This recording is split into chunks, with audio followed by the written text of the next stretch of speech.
My internet is pretty spotty. It'll work for us. I feel good vibes. Well, good afternoon, everybody. We're going to get going. Today is Tuesday, October 13th, 2020. I am Andrew I. Cohen, and I am director of the Jean Beer Blumenfeld Center for Ethics at Georgia State University. I also teach in the philosophy department at Georgia State. The center is delighted to bring to our community today's virtual event, Ballot Access, Voter Fraud, and Voter Suppression. This is the fourth of our multi-part fall series on the ethics of the elections. In each installment, we bring together noted speakers to campus virtually, and as today, we include scholars from our community understood broadly and experts from the area. Our events will foster constructive dialogue and reflection about how ethics impacts the choices we make as citizens and as human beings. This series looks especially at how ethics matters for our ballot choices and shaping election policy. We are especially eager to reflect on how ethics of elections matters for historically marginalized communities. There are further details about this series available from our website, ethics.gsu.edu. Before we begin, I'm going to put in a plug for our upcoming events. Next Wednesday, October 21st at 12:30 p.m. Eastern Time, we will convene a panel discussion on whether it's okay to ignore politics, featuring William and Mary philosopher Professor Chris Fryman. Details are available at ethics.gsu.edu. Later this month, on Thursday, October 29th at 3:45 p.m. Eastern, we'll feature another panel on whether one should vote with one's hands or one's feet. And that's going to feature GSU's own Professor Michael Evans in conversation with Professor Ilya Somin of George Mason University and Emory University's Andrea Gillespie. This series is made possible with the generous support of our co-sponsors, Georgia Humanities, and the GSU Center for Human Rights and Democracy. We also thank our campus partners in making this event possible, the Panthers Vote Coalition, the Office of Civic Engagement, the Center for Studies on Africa and its Diaspora, the Department of Philosophy, the Center for Law, Health, and Society, and the GSU Program in Philosophy, Politics, and Economics.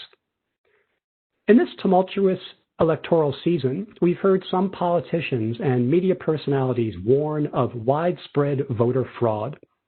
There are stories of dead people voting, undocumented non-citizens voting, ballots ending up in rivers, people forging absentee ballots, and other abuses.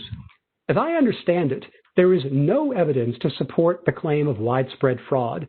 And as I understand what I've read by scholars who study this, the few documented cases of fraud are extremely rare and politically inconsequential. Still, talk of such fraud worries many observers. Even if there is no widespread fraud, the belief that there might be such fraud risks undermining the confidence in our electoral system.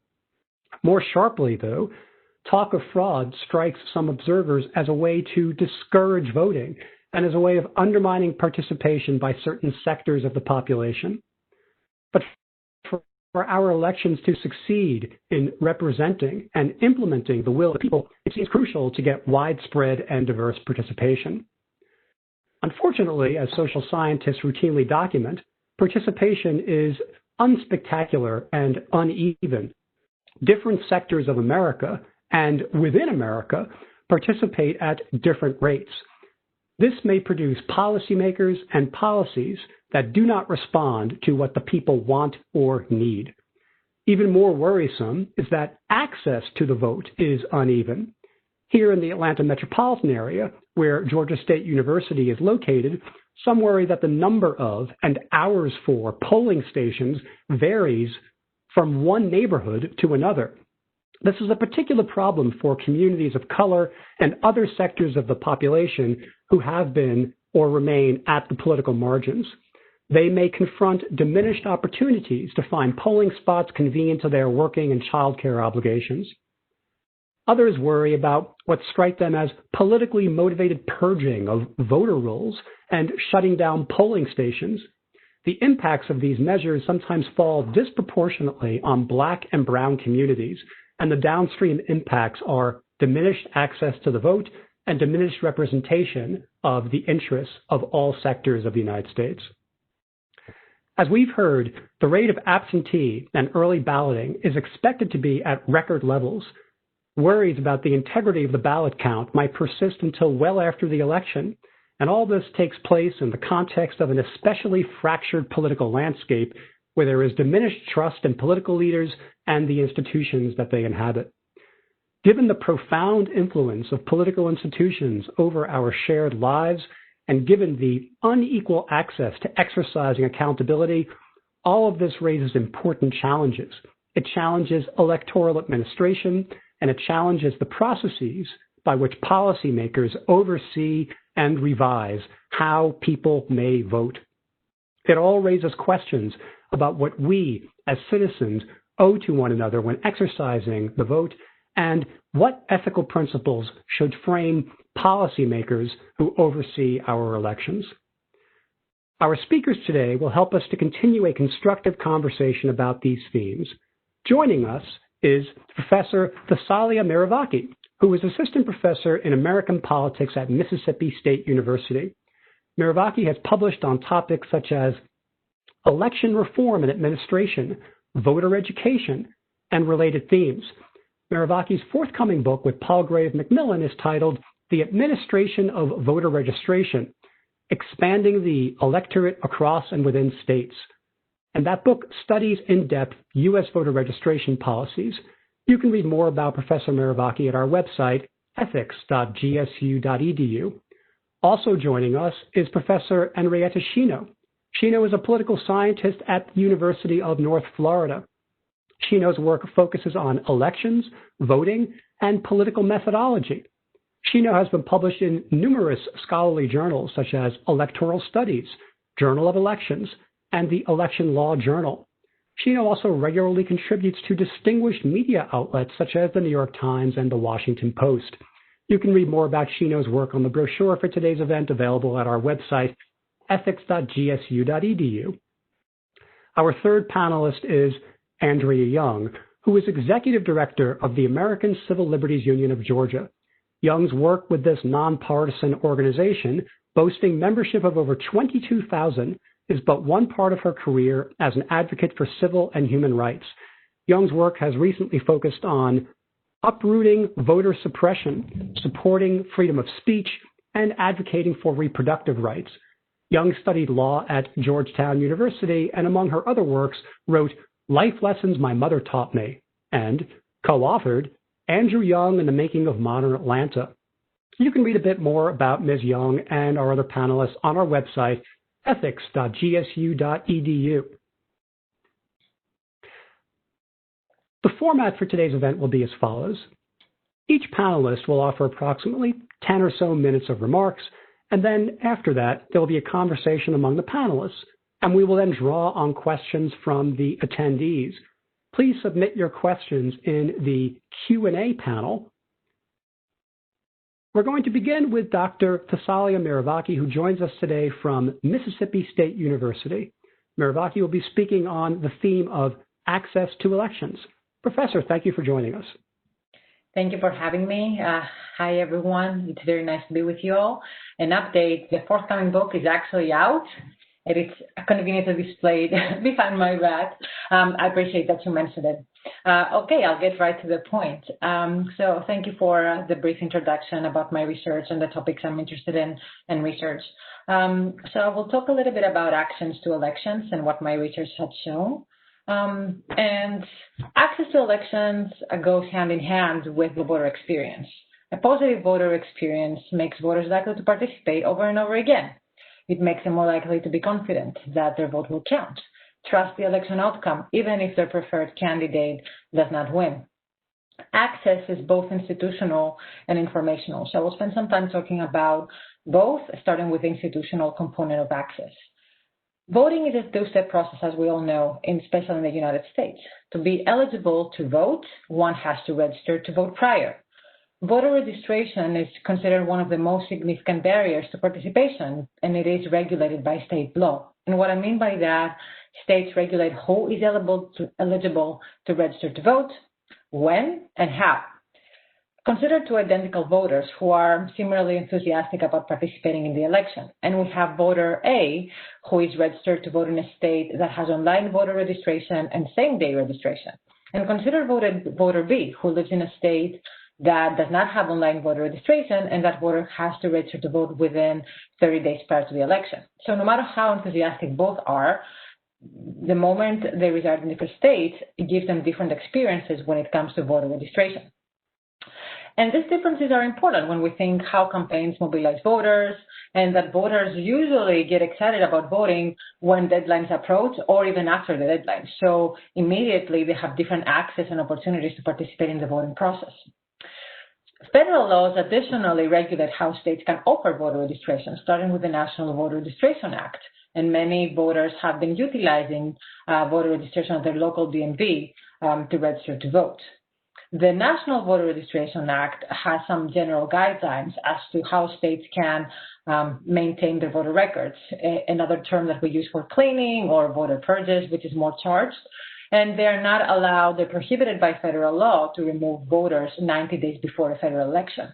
Before that threshold, however, states have been more or less creative in how they choose to clean their voter records, as we say, and some often result in removing some voters that are eligible to vote and are erroneously removed. And we see that from their participation in elections. And I will speak to that in more detail shortly.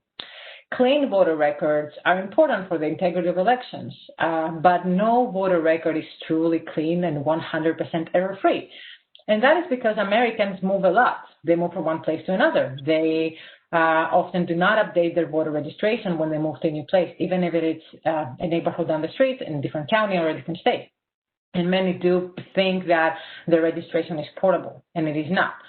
As of now, there is no centralized voter registration database where all voter information is kept and updated, and as a result, voter records are imperfect. And it is possible that at any specific point in time, a voter may be found to be registered in two different states, but that does not mean that that person is committing voter fraud. Rather, it is this decentralized structure of voter record keeping that we have in the United States, in addition to a highly mobile electorate, and the absence of a reliable method to track who is eligible to register, who is becoming citizen, to be able to keep these records up to date. Of course, election administration plays a big role, because we do observe some instances of poor implementation of state and federal laws, both in terms of aggressively removing eligible voters, but also in terms of not removing eligible voters. These issues have direct impact for accessible voting. Voters who have trouble to register to vote or have been removed show up on election day and they wait in line. We do know that by studying provisional ballots. After 2002, the federal government adopted the Help America Vote Act, which requires that any voter who might be experiencing issues at the polls with not verifying their eligibility, they have to be offered a provisional ballot, which will be validated when that voter's record is verified, and indeed they are registered to vote. For many reasons, these provisional ballots are cast, and for many reasons they are verified. Based on my research in Florida and North Carolina, those provisional voters, some of them are those who did not manage to register to vote successfully, so their application was pending, and we know that about this in Georgia. There are also voters who have been removed, among other things. So these findings strongly suggest that the process is incomplete and burdensome, and it does leave voters behind. I will briefly discuss the informational component of access to elections. We make a big assumption when we're talking about elections and participation in that voters participate when they have at least adequate information about the election process. We know that this is not true. Voters need a lot of information prior to casting their vote, especially in this environment where states are changing their rules from day to day, and other events are happening that make them respond very fast. So there's a lot of confusion about this. At the same time, we do see stories about misinformation and disinformation, and that further confuses voters. where should I register to vote? Where should I put my ballot? Are there drop boxes available? Are they official drop boxes, or are they from other campaigns? Is my vote going to count? What happens if my ballot is returned days after election day? Is it worth it? And that affects voters. It might dissuade them from participating because they don't trust the system, or it might lead them to make a mistake and therefore not having their vote count.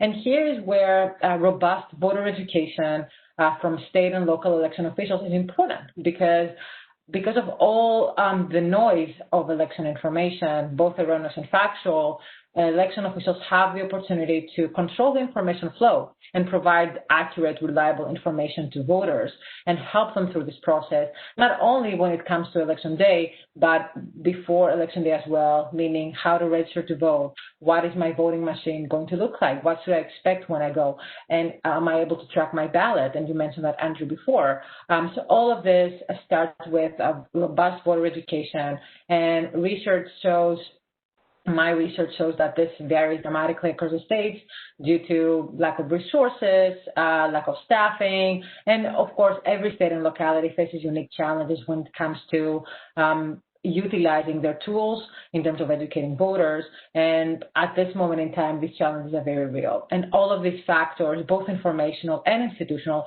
can have important implications for voters, and it can have the power to leave them out of the process, or put them in a situation where they have to be very inconvenient, such as waiting in line for hours, even though states have done the best they can. And that's it from me. Thank you, Professor, for your remarks. Next up is Dr. Shino from the University of North Florida, who will be speaking on themes regarding vote by mail. Professor, thank you for joining us. Thank you, Dr. Cohen. Thank you to Georgia State University, the Jean Beer Blumenfeld Center for Ethics for organizing this event. It is a pleasure to be part of this panel, and thank you to the audience for being with us today. During my talk, I will focus on three main points. First, I will start with what is vote by mail and why was it designed?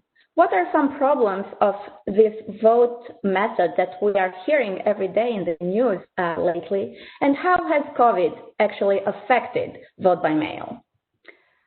I would want to start by saying first that vote by mail is a safe and secure vote method. It is a vote method that it is designed to allow voters to cast a ballot from the convenience of their home, and also to allow them to participate in an election when they cannot be physically present in their county on election day. Vote by mail was first used during the Civil War by soldiers to participate in the 1864 elections and cast a ballot for either Abraham Lincoln or George McClellan.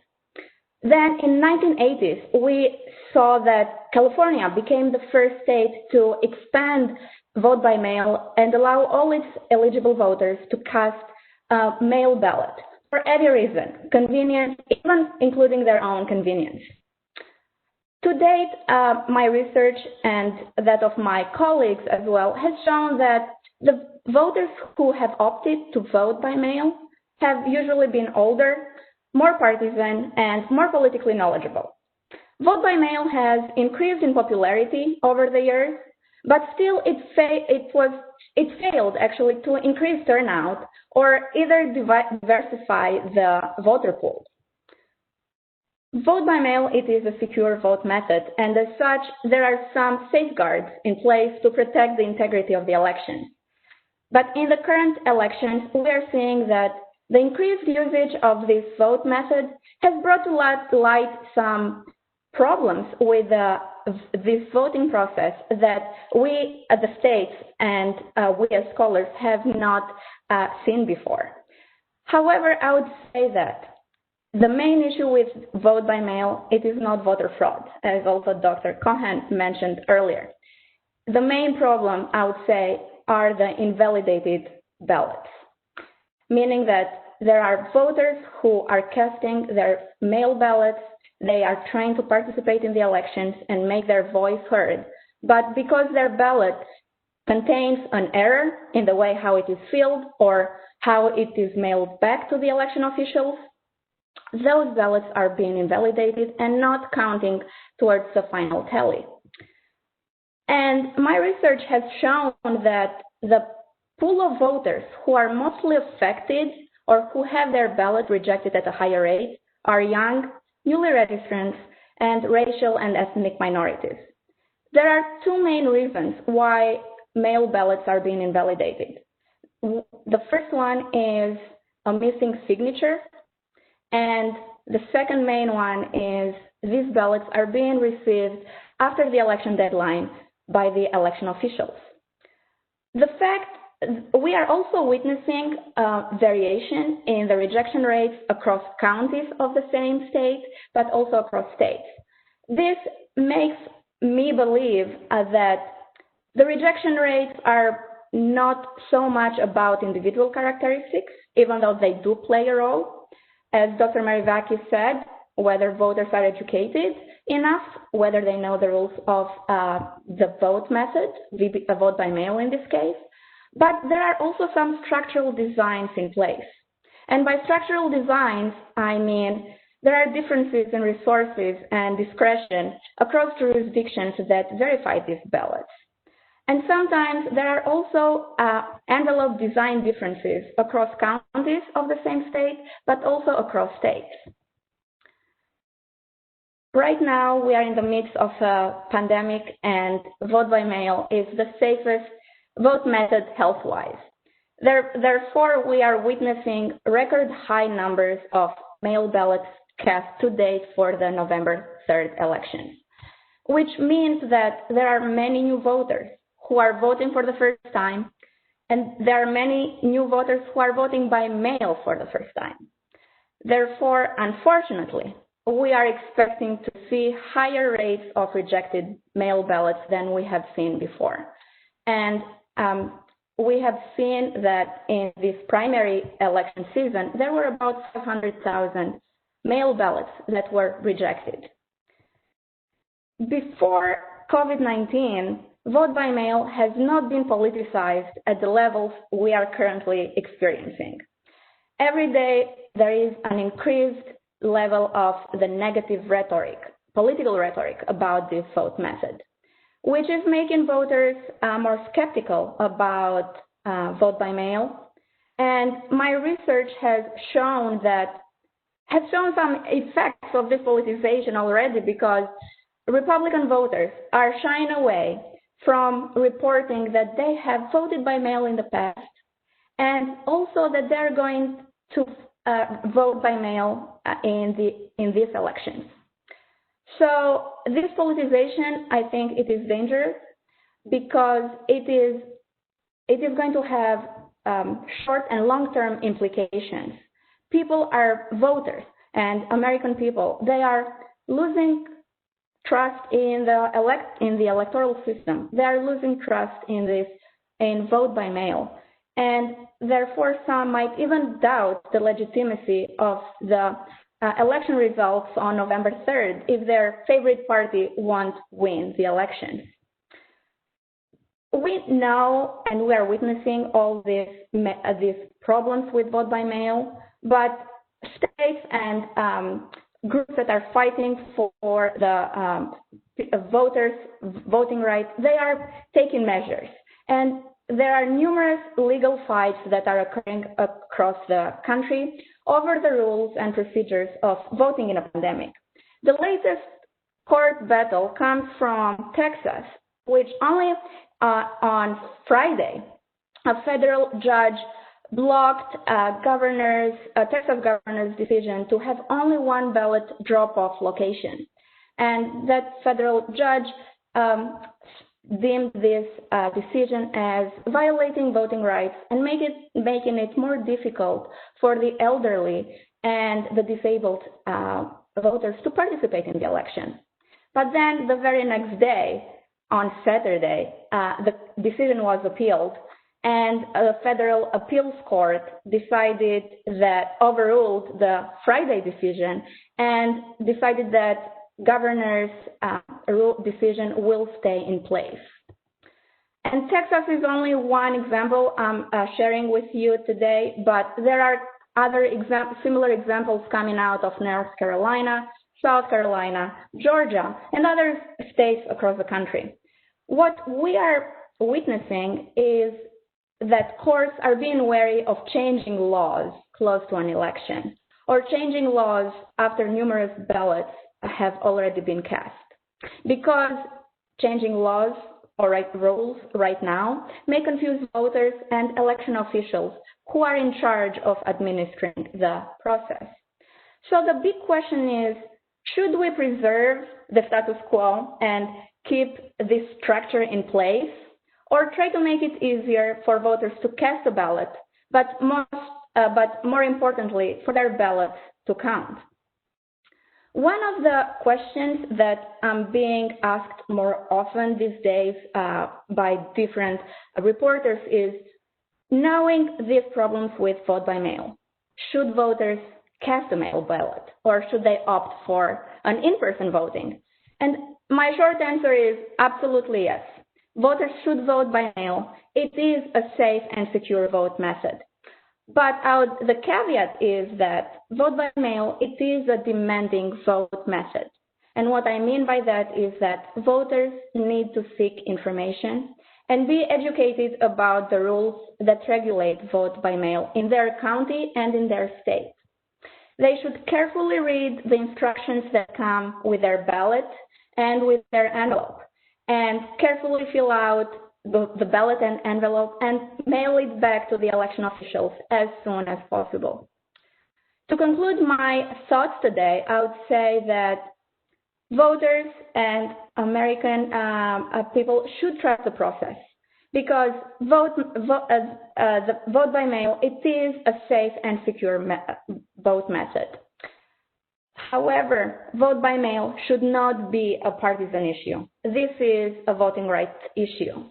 And all eligible voters who opt to vote by mail, and if their ballot contains an error, they must have the opportunity to fix or cure their ballot, so their ballot will count. COVID-19 has brought to light many issues with the vote by mail process that states have never faced before, because they have never faced such an influx of vote by mail.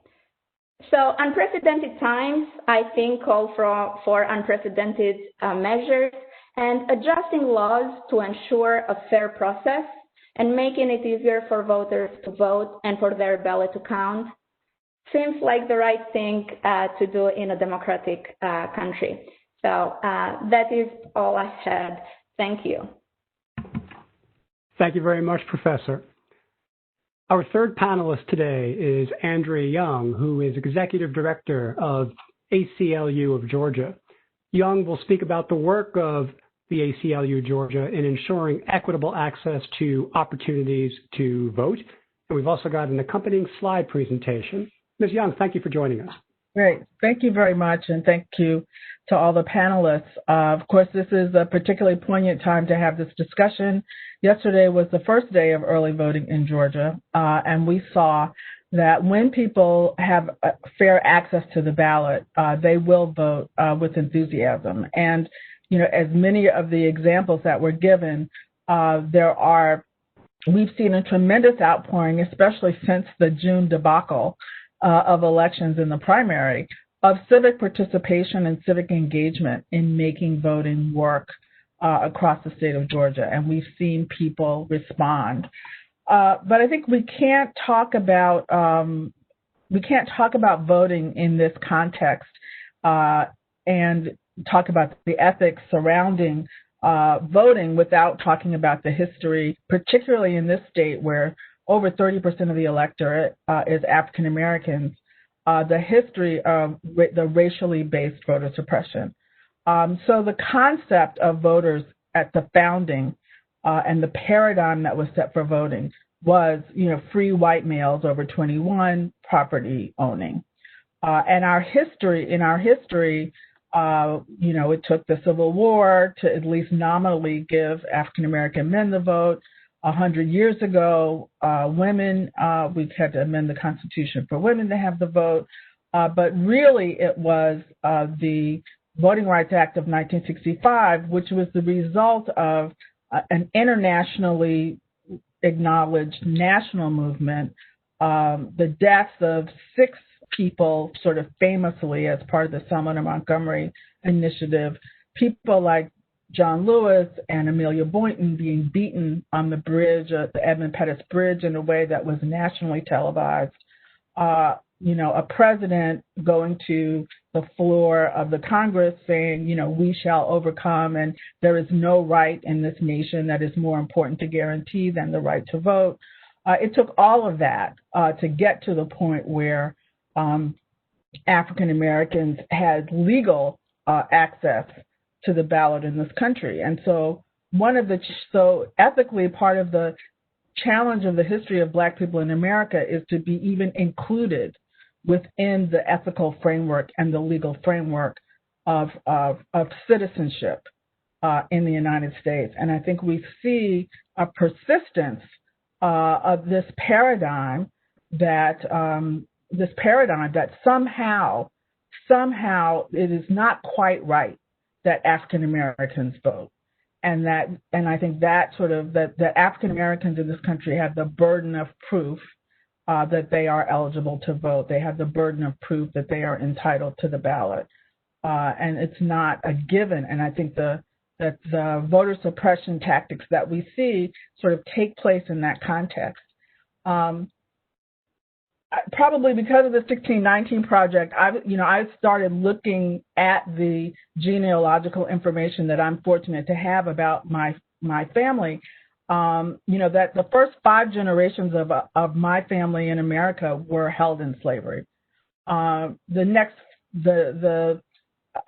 so with that context, even when after the Civil War, the 15th Amendment was passed, African Americans nominally had the right to vote. There was then a reign of terror and lynching and so forth. When my dad tried to register people to vote in South Georgia in 1957, the Klan had a rally in protest. He was, of course, involved in the Selma and Montgomery March, and I myself was involved as a elementary school age kid in the Selma to Montgomery March. So I take very seriously the struggle that was required and the opposition and the virulence of the opposition to African Americans voting. The ACLU in the South sort of became more present in the South around that same time, with a concern for fighting for integration, fighting for voting rights under the Voting Rights Act. The Voting Rights Project of the ACLU was situated in Atlanta, and some of the early clients of the ACLU in Atlanta were James Julian Bond and Andrew Young. So if I could see the slide presentation now about the ACLU's work, Donna. And so when I became head of the ACLU about almost 4 years ago, we still had a very strong brief around voter suppression issues. And with the end of Shelby v. Holder and the pre-clearance, which gutted some of the critical parts of the Voting Rights Act, especially the pre-clearance, so that many things that diluted the votes of people of minorities, which under the voting rights originally, you could appeal to the Justice Department and have an administrative remedy. You now had to either prevent something from happening, have a legislative remedy, or go through many, many years of court battles. Next slide. So one of the real challenges that began to result under pre-clearance, and if I could see the next slide, please. I don't think I can manipulate that.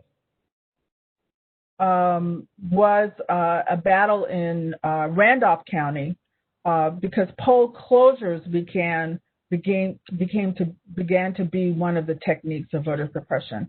So we heard in the we heard about the difficulties about registration, about mobility, about younger people, more low-income people tend to move quite a bit.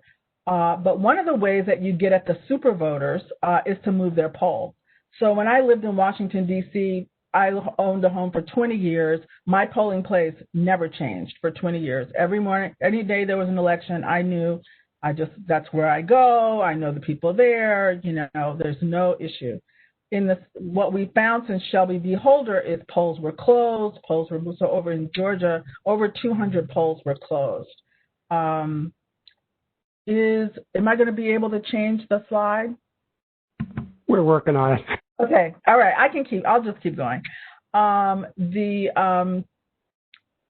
So one of the places where this happened, there was a Randolph County where there was a proposal to close 7 of 9 polling places, and surprise, surprise, all of the 7 polling places that were going to be closed were the places where African American residents voted.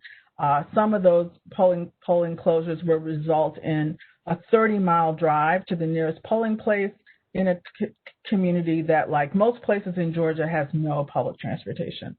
It took a massive effort to overcome that decision to close the polls. It took a massive effort working with the County Board of Election. We had public hearings. We did door-to-door. There is a provision in Georgia that if you get enough signatures, you can keep your poll open. So it took a massive effort. It got literally international attention, and we kept those polls open. But this is we had a similar issue in South Fulton ahead of the last mayor's race. So polling places and closing those polling places become another method of voter suppression that even affects the super voter, the homeowner that is going to the familiar place. You've heard mentioned the unlawful voter purges. I think there's one report that says maybe 500,000 people have been purged from the rolls, and you will, in your experience voting, often, find someone who is insisting, no, I am registered, I am on the rolls. The ACLU has been able to restore some people under current federal law, but this process, and we've also gotten the time frame extended so that you have to not vote for 5 years before they can remove you. But people are removed, even if they live in the same place, they can be removed for not voting. So it's important to always vote. We've defended a new citizen candidate. One of the reasons that people get motivated to vote, they see someone on the ballot like them, someone they care about. We had a new citizen that was kept from being on the ballot because her residency in Georgia was not counted as citizenship, because part of the time she was a legal resident in Georgia, she wasn't a U.S. citizen. And so that was used to keep her off the ballot. That defense was not successful. That's another technique of voter suppression. There's no one on the ballot that represents you and your priorities. This is a photograph from the voter suppression, the rally that we had when the Board of Elections agreed that they would not be closing any polls. Could I go one more this slide here? June election, partly because of COVID, polling places were consolidated, voting hours. There was the last person that voted after midnight in South Fulton. In response, ACLU started getting more involved in election administration, and I'm going to be consulting as we go forward with this. I'm going to be consulting with some of my panelists on recommendations for improving election administration in our counties, and resources. The ACLU tried to bring a lawsuit about inadequate resources being provided to the election apparatus, but what we find is that there's no good rule of thumb we can give to the courts that say if you have this many voters, these are the resources that you should expect to be spending. And so we started working with the counties on providing poll workers, particularly younger poll workers who are attorneys, poll workers who have some tech savvy, because as many of you have discovered, in order for your vote to count in a polling place in Georgia, 4 electronic machines have to be in working order. Your poll check-in, your printer, your ballot marking device, and a scanner. And the average age of poll workers in Georgia prior to this year was 72.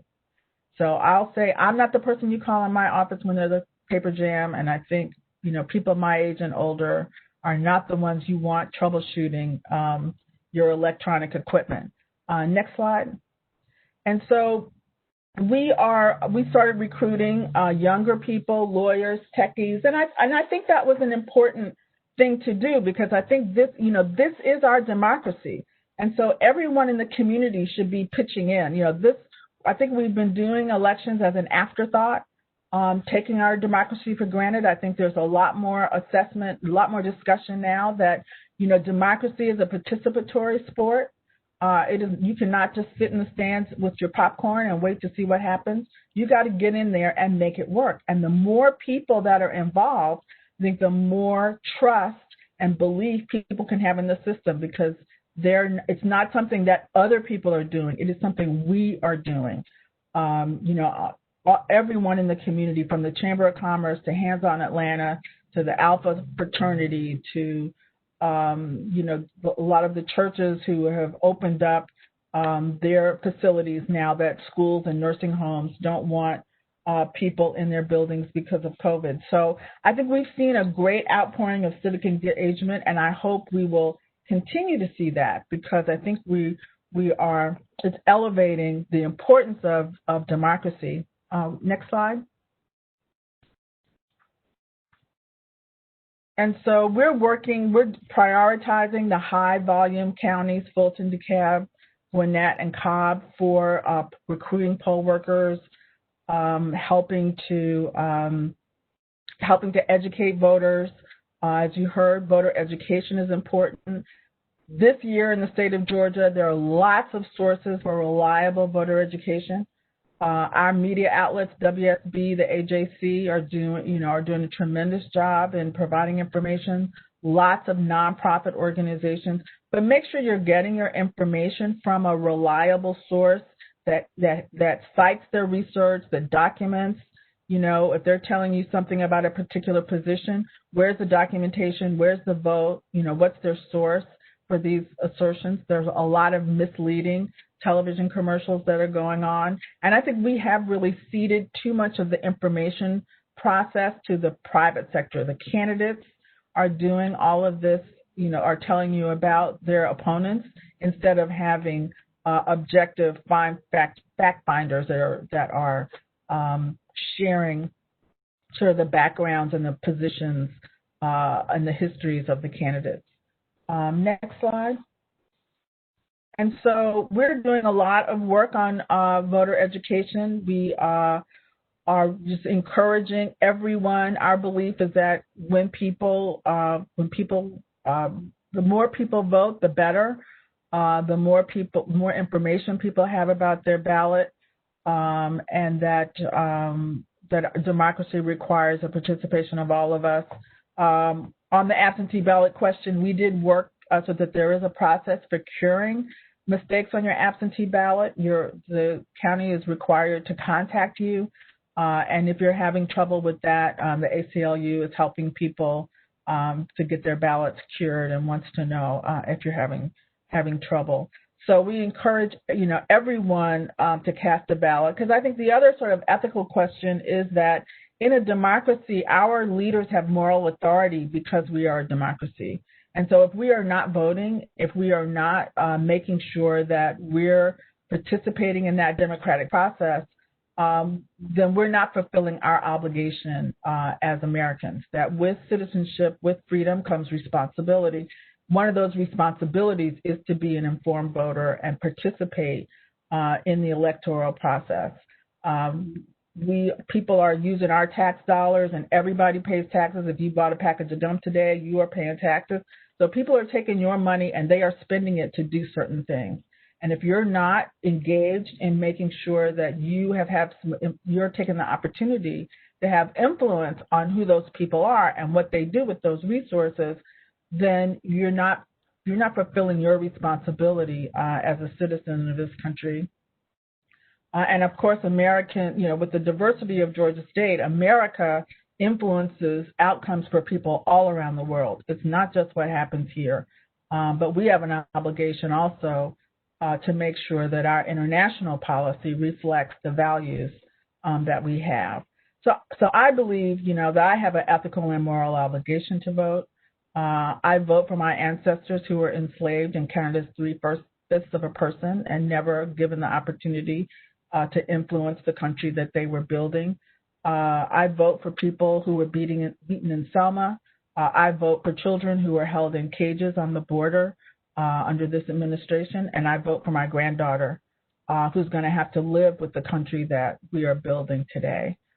So I think the ethical question goes to both this question of how we vote and what opportunity we have to vote, but it's also a personal ethical obligation that as a member of this community, you have an ethical responsibility to participate in the democratic process and make sure that your values, that you're putting forth your values in our democratic system. So with that, thank you. So connect with us at the ACLU. I get lots of great interns from Georgia State. So. Thank you very much for those remarks. Yeah. Thank you. So before we start turning to the Q&A, and please, to attendees, please feel free to drop any remarks or questions in there. I want to offer the panelists an opportunity to reflect. This is a great blend where you have active scholars and experts who are actively at work in this field. And I'm curious if you all have any thoughts or contributions about the other remarks. So Dr. Merivaki, why don't we turn it over to you? Did you have any thoughts you'd like to offer about the other two presentations? I'm very grateful for Ms. Young and Dr. Shino being on this panel. And Dr. Shino is a very close friend of mine. We work together a lot on research. And I would like to know that neither me nor her were U.S. citizens. And we are very passionate about voting. Voting in our countries is very is celebrated. I'm from Greece, he's from Albania. And it is part of who we are to participate. And that's, I think, our passion about voting rights stems from, where we come from. And we are, we're immigrants here, and we face some, we have some experiences that shape how we view our research and what we do as academics, as scholars, as public servants. Some of the notes from both the presentations, it is important to participate. Yeah, we observe structural barriers to voting. We observe that some voters are more likely to experience them than others. And paying attention is important.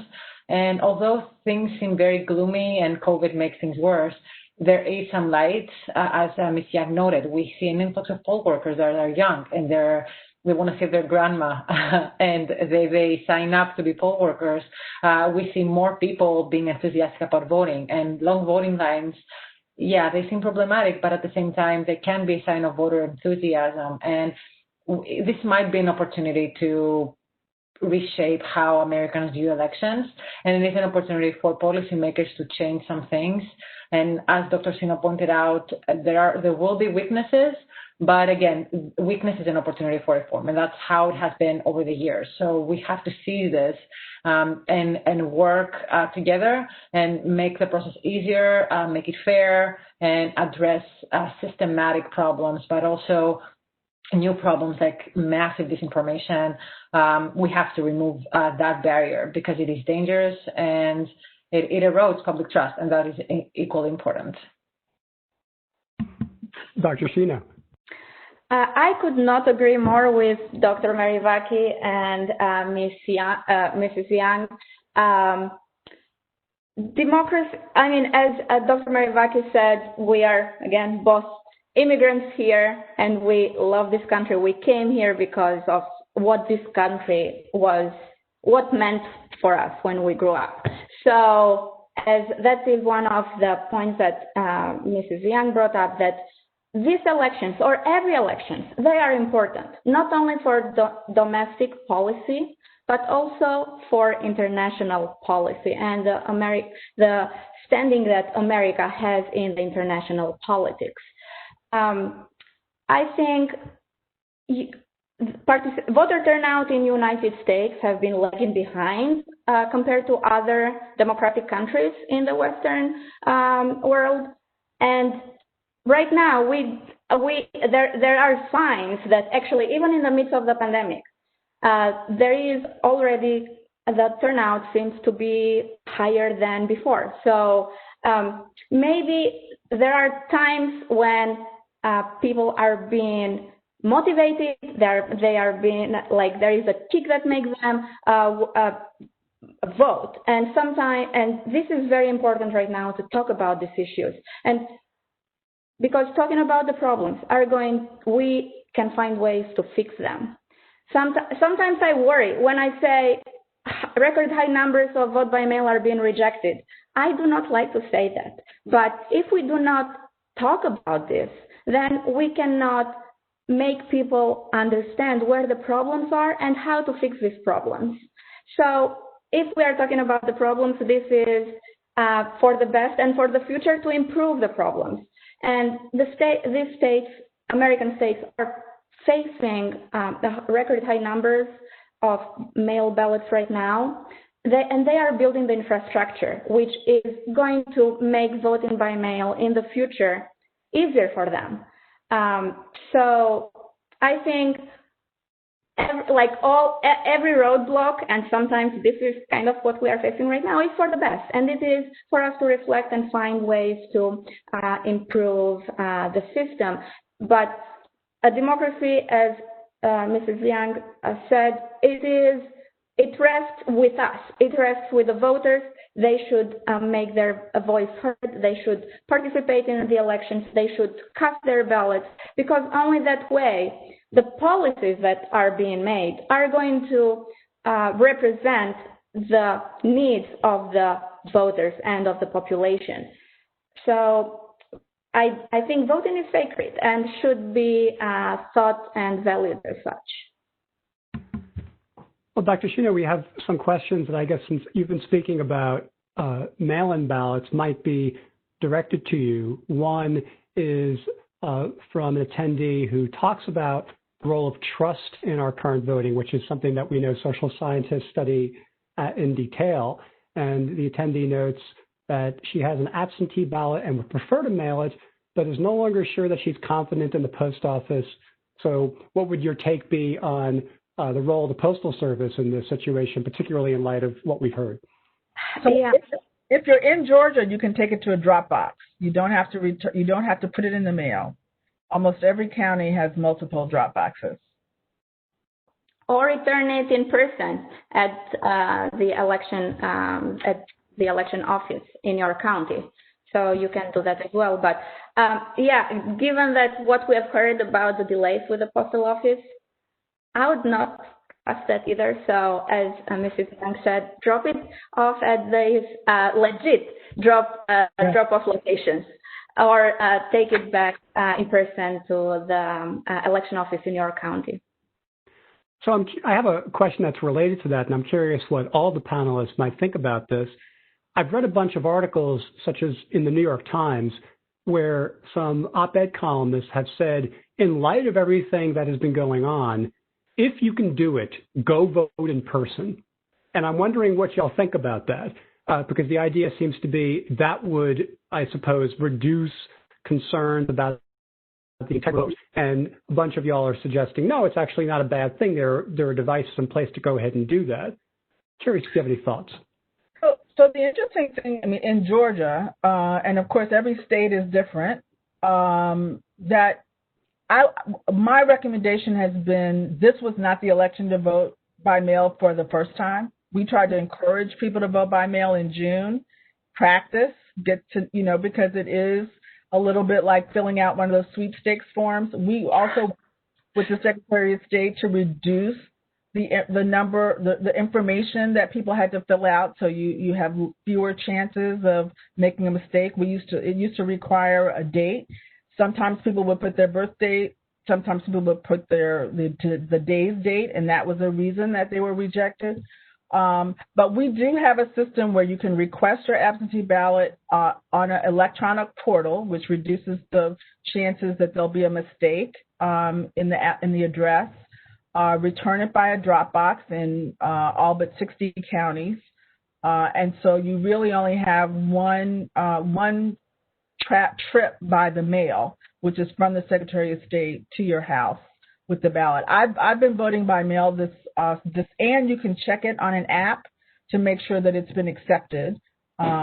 And you can check to see that it's been received. You can check to see if it's been issued, and when you send it back, you can check to see that it's been accepted.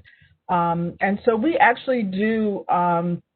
We do, with all the voter suppression things that happen, we also do have a lot of modern features. So if you're a person with, an app on your phone, you can do a lot to track your ballot in the state of Georgia, which makes it. But having said all that, State Farm Arena, if you're a Fulton County resident, is a great place to go cast an early vote. We have 3 weeks of early voting in Georgia, and so that is another great option.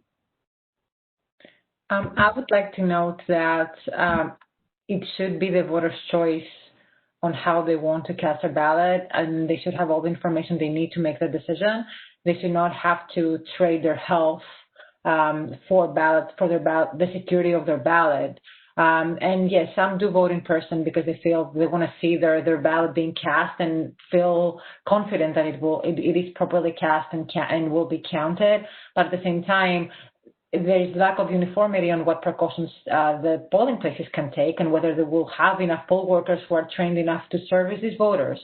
So it should not be either or. It should not be I have only the option to vote by mail or in person. Voters should have the option that makes them feel comfortable, and the state should facilitate that.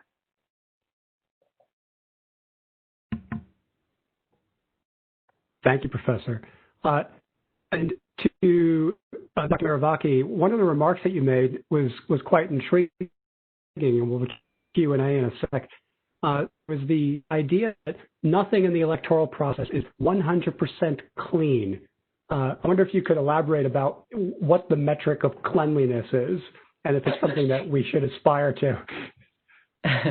So elections generally are messy. I was referring to the maintenance of the voter rolls, that they're not 100% clean, in the sense that it's an impossible task to expect 0 errors.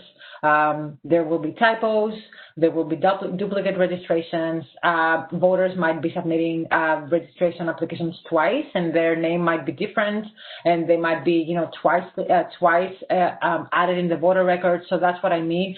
And when we look at voter records, we have to consider it as it's a snapshot in time. At this particular point in time, Fulton County, Georgia has the X number of registered voters whose information is as we look at it. And maybe the next day it might look different because somebody went in and cleaned them, meaning updated some errors. Some might have died in the meantime and their names have been removed.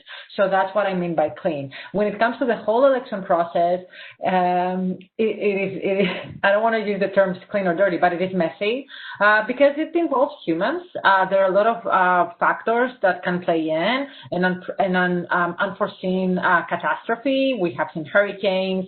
States need to adapt.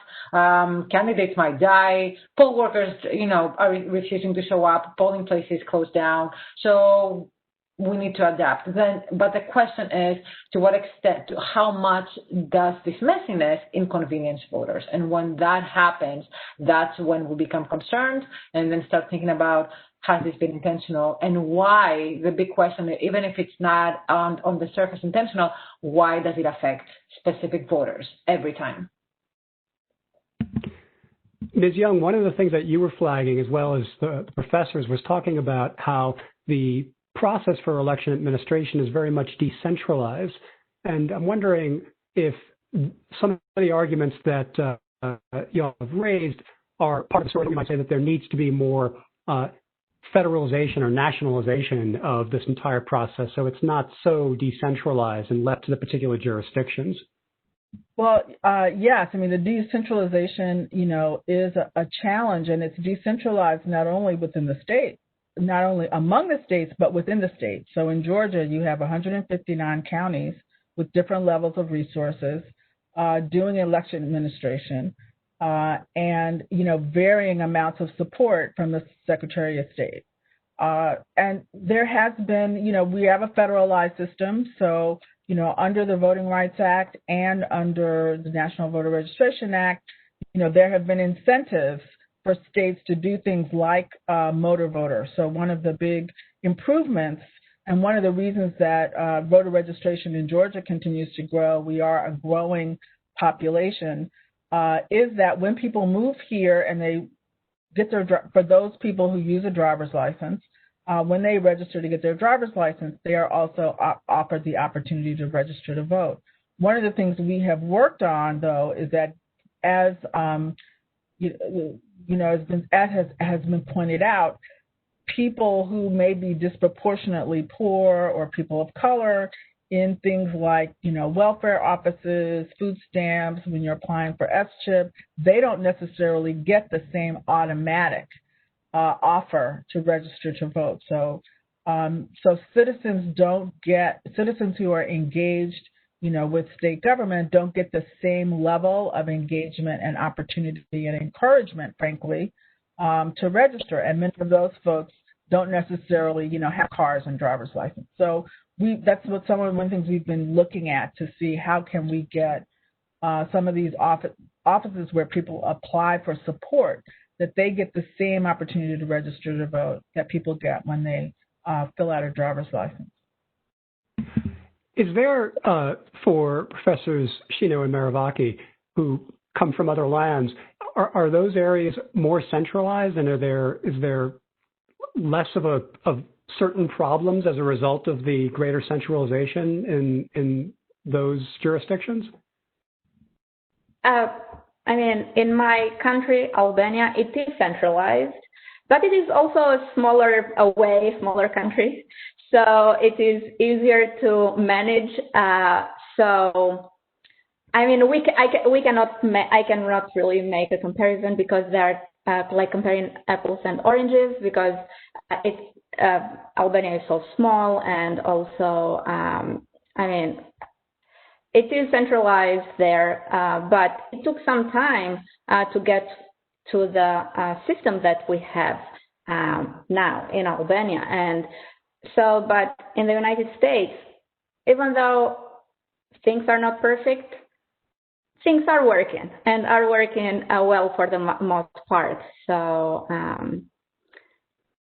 don't know what Dr. Merivaki has to say about that. Yeah, in Greece also the system is centralized. I will note that, yes, it is apple and oranges, but at the same time, the barrier of registration does not exist. So we have a two-step system, right? The moment we turn 16, we get a free ID, and 18, you're registered automatically. So it's not even a matter of, what do I need to do? Do I have to sign up to be eligible to vote? So that does not exist. Now, there has been a lot of discussion about federalizing elections. Constitutionally, states will have a problem with that. So there is, constitutionally a reason why states are in charge of elections. That said, some higher involvement from the federal government to, as Dr. Shino noted before, to improve these errors, these weaknesses, not errors necessarily, but these weaknesses in the system, especially when it has to do with voter switching and going from one state to another. So making it easier to track, and states have innovated in that respect with voter registration and record databases like ERIC, and some states are part of this network, and that has improved the rules a lot. But some involvement from the federal government, it appears that it is necessary, as it was deemed necessary with the Voting Rights Act, with the NVRA, and with HAVA. Now, what will that involvement look like? That's up to the legislators to decide at that point in time. So the panelists all addressed issues of voter awareness and voter education. One of the attendees, who's a GSU student, is asking if y'all thought that voter education should be implemented in high schools, And he adds, he was lucky enough to have a teacher in his high school who explained the ballot to him. So should this be done universally, or is it too vulnerable to have it be done at the school level? Curious if y'all have thoughts on that. I think it should start from elementary school. Yes, the short answer is yes. Citizens should have the exposure to elections early on. Some might not have the socialization from their households. Regardless, it is something that should be taught, especially the history of voting rights in the United States should be taught in high schools. And many of my students have told me that they never discussed the voting rights history, never discussed civil rights history. And some did get registered to vote in their high school and some did not. And not everyone becomes a political science major and they learn about these things. So we do see that from voting rates among different majors. So yes, civic education and votings and training on how voting works and why it is important from elementary. I mean, my understanding is that the origins of public education in America had to do with citizenship, not, we now think of it, it's about preparing you for the job market, but really it was to prepare you to be, be a responsible citizen. And so the idea of universal education, so people absolutely should learn, the basic government, what is our Constitution, our Bill of Rights, why our system works the way it does, and very much, I think these things have been very politicized recently, and we even hear now, the president saying you shouldn't teach the history of the United States because the people will hate America. So I take that personally, say, well, if you teach the history of my family in America, which was here long before his, somehow that's teaching people to hate America. I don't know what that says about, what he thinks, but, reality is reality. And I think that for our students now, I mean, the civil rights movement is distant history, but it still affects the country that they live in, and the rights that we fought for are things that they may take for granted, but shouldn't, because they were hard won. Yeah, I also wanted to say that the earliest the more exposure the young voters or the youth have to voting, the better it is, and more engaged they are going to be in when they become of age to vote. Because we also know that those states who allow pre-registration for high school students to register to vote when they are 16, those kids, they have a higher chance of participating in the elections compared to the other ones who did not have the chance to pre-register. So I think more we talk about voting, registration laws, or ballots, the more information we give to our youth, the more engaged they are going to be when time comes for them to participate in the election. Thank you for that. We have another question from a GSU professor who I think is talking about the integrity of the vote and wonders what system there is in place to prevent people from voting by mail and also showing up to vote in person, whether it be in Georgia or in other jurisdictions. So in Georgia, one of the things that happens, and one of the reasons we saw long lines yesterday, is that when you present yourself and they pull up your name on the voting pad, it will show if you have requested an absentee ballot. And you have to go through a process to cancel that ballot before you are allowed to vote. And so the idea that people can vote multiple times and that not be recorded is just not true in the state of Georgia. Another attendee is commending the conversation and asks, how would we respond to Black voters who worry that their vote will not impact enduring government issues that contribute to really divisive partisanship at both local and federal levels? So I think the question is asking, I guess, about a sort of cynicism among citizens of color and whether they should, I guess, bother voting given the partisanship that they're seeing. Well, in Georgia right now, African Americans are 30% of the electorate. So it's a hugely influential group. And the ACLU actually has a media campaign that's going forth that says, hope, vote, advocate. And so if you care enough to be out, we saw an outpouring in the city of Atlanta and around the state, actually, for Black Lives Matter. If you care enough, ultimately, in order to get the changes that you want, we have to have policy change. That requires legislators and policymakers that will make those changes. So hope, vote, advocate. In order to be, your advocacy will be far more effective if you are also voting for people who care about the issues that you care about. But this is certainly, if there's ever been an election where every single vote matters, this is it. We have so many things at a tipping point. The 2 Senate seats, the president, the House, the state House of Representatives are all in the balance of this election. There are sheriff's races, there are district attorney races that are all in the balance. And so this is absolutely and no one knows what the outcome will be. So we are very much in a situation in Georgia where every single vote could be the vote that makes a difference. And whatever you're passionate for, we're nonpartisan. We're not telling people how to vote. Obviously, we have our issues, and we want people informed on those issues. But there is no person in the state of Georgia that should think that their vote is not going to make a difference. It absolutely will. And if they fail to vote, that will also make a difference. Well put.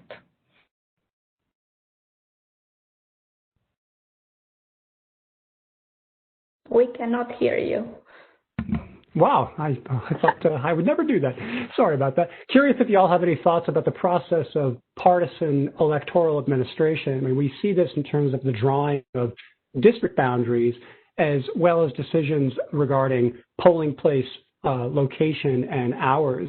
Is there a way of having these sorts of things be administered and overseen that might not be quite so vulnerable to partisan maneuvering? Well, I can speak a little bit to that. Election law scholars and experts do talk about nonpartisan election administration. And in many cases, election officials are elected as in nonpartisan elections. That doesn't mean that they do not act as partisans. But there should not be a reason why election administrators should be elected in partisan races. That's because elections should be administered in a nonpartisan manner. Now, there are some evidence, research that does show that discretion in partisan ways affects decisions. But in other cases, the process is designed in a way that does not allow for discretion.